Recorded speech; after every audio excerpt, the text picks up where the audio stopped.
campeonato é o Uncle Mel, é um campeonato super tradicional. O Uncle Mel é um dos grandes aqui clãs de Macarra, tem os Kialana, tem os De Soto, e é um evento bem tradicional, onde praticamente todos os principais nomes do surf de longboard havaiano participam.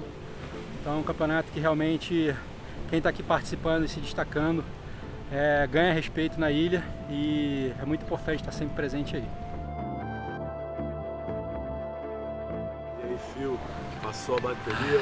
O Marradão, aqui em Westside, Macarra, é o berço do surf. O localismo a gente sabe que é casca grossa. A gente tem grandes amigos aí do circuito mundial. 25 anos eu comecei minha carreira aqui em 1997. Então é sempre um prazer enorme estar aí participando desse evento. Ano passado eu ganhei o título do evento e estou aí defendendo o título, mas mais do que isso, me divertindo com os meus amigos. Altas ondas como sempre em Macarra.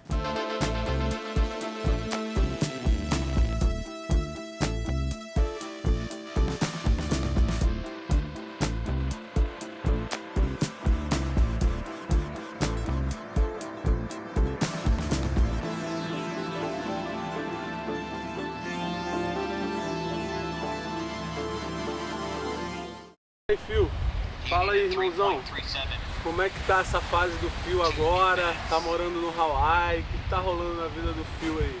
Pô, tô amarradão. A gente conseguiu conquistar o Green Card ano passado.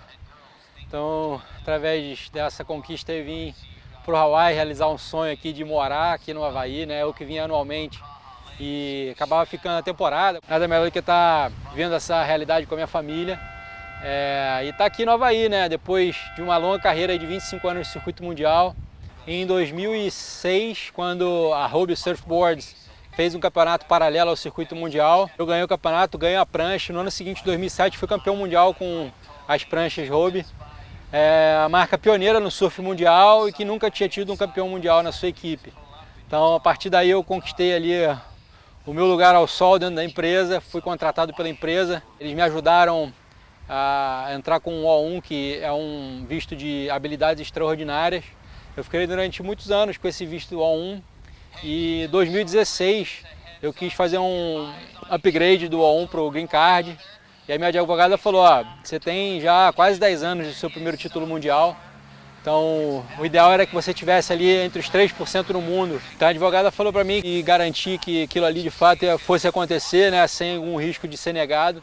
O ideal era que eu tivesse entre os 3% no mundo na minha especialidade. Essa é o requisito básico do O1, que era o visto que eu já tinha, né? E eu queria, na verdade, renovar ele com o Green Card. E eu fui motivado para o circuito mundial naquele ano, 2016, conquistei o título mundial e voltei para a Califórnia. Tô aqui, título mundial na mão, vamos aplicar para o Green Card.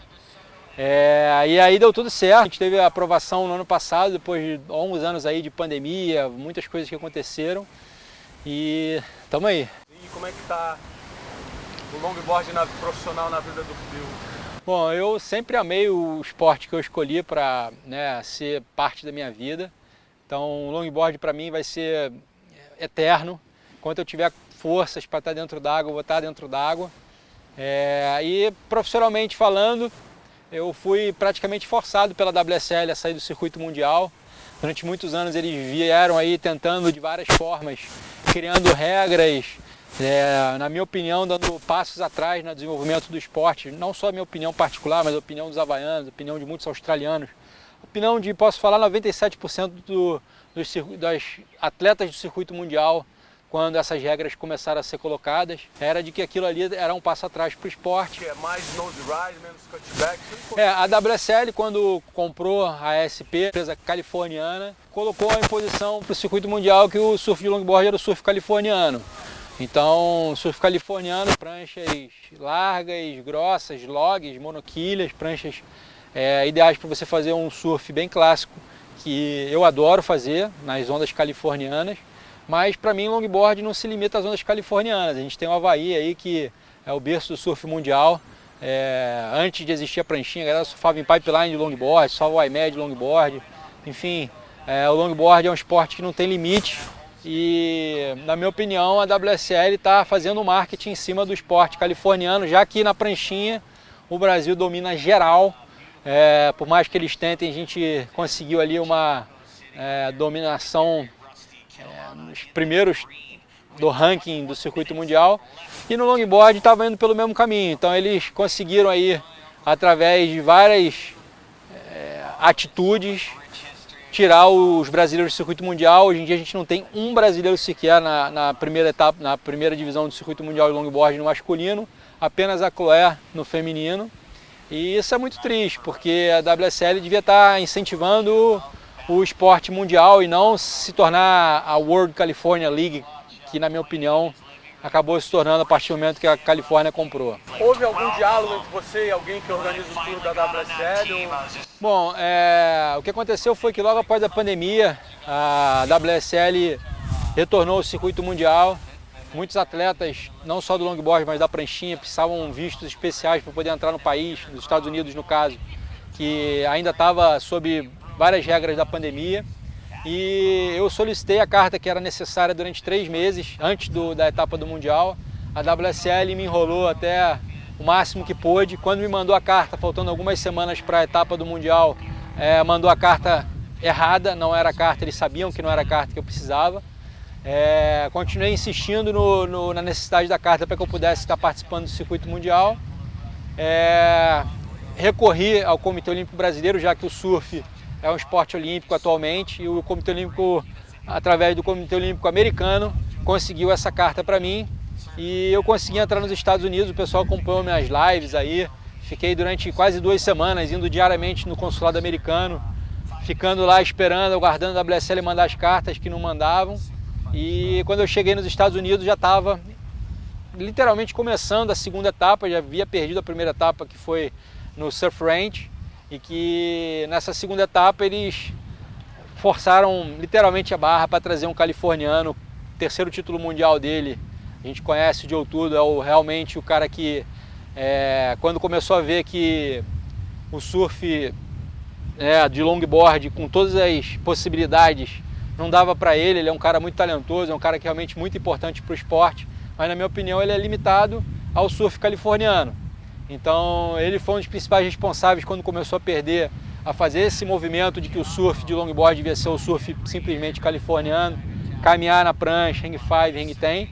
Como eu disse, eu amo esse tipo de surf nas ondas específicas, só que quando a gente bota em ondas com realmente pressão, ondas de verdade, esse tipo de surf se torna um surf monótono e que perde visibilidade. Muita gente vem comentando que tá monótono de assistir o circuito mundial de longboard. A WSL fala que a gente está tendo visualização como a gente nunca teve antes. Mas é óbvio, antes não existia o live. Como é que você quer comparar o que não existia com o que passou a existir? Então, para mim, nada mais é do que o marketing da Califórnia da WSL para fazer o mercado californiano crescer. A WSL, durante muitos anos, durante todos os anos de circuito mundial, ele vem prometendo uma melhoria na premiação. Ela sempre manteve a premiação longboard muito pequena. Para terem uma ideia, se você não for campeão ou vice-campeão, você não consegue sequer pagar os custos de sua passagem.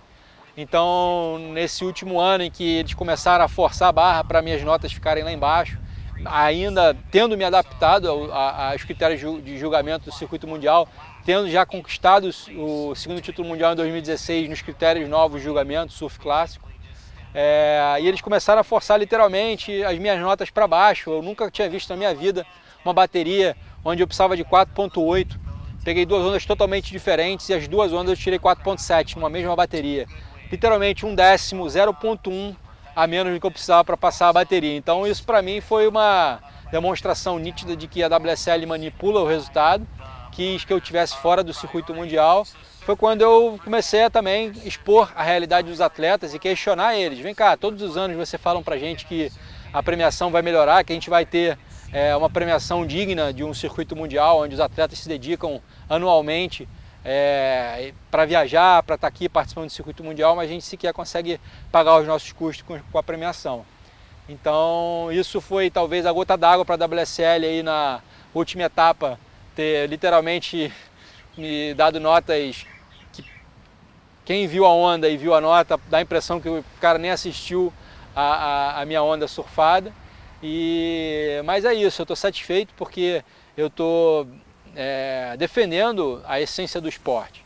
Eu estou aqui no Havaí, onde o esporte começou, tenho muitos amigos do circuito mundial, todos são meus amigos, independente se é um surf mais clássico ou se é um surf mais progressivo. Tem muitas pessoas com essa mesma opinião que você? Tem muita, dentro do circuito mundial, inclusive o atual campeão mundial, que é havaiano, né, o Kai Salas, ele defende o longboard na sua íntegra, né?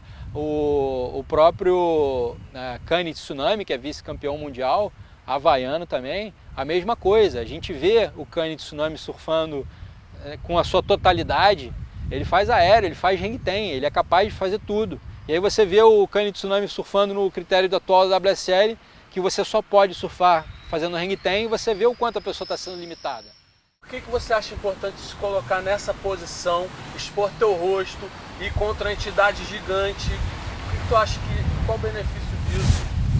Olha, eu perdi muitos títulos mundiais, né? Isso não é a minha opinião particular, todo mundo estava ali na praia assistindo, atletas principalmente, que são quem entendem ali realmente do que está acontecendo. Os meus 2 títulos mundiais, quem acompanhou, eu tive uma margem muito grande em relação aos meus adversários e literalmente não tinha como a WSL tirar aqueles títulos mundiais que foram conquistados, né, com muita honra ali.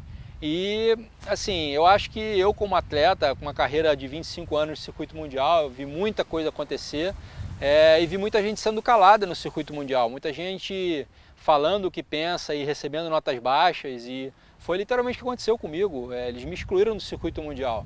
Então acho que mais do que nunca agora, com os meus títulos, 2 títulos mundiais que eu tenho pela WSL, o meu título mundial que eu tenho pela Oxbow em Porto Escondido em 2004, eu acho que eu estou aqui representando os atletas, representando o esporte acima de tudo, porque a gente precisa ver o esporte evoluir, não o esporte regredir.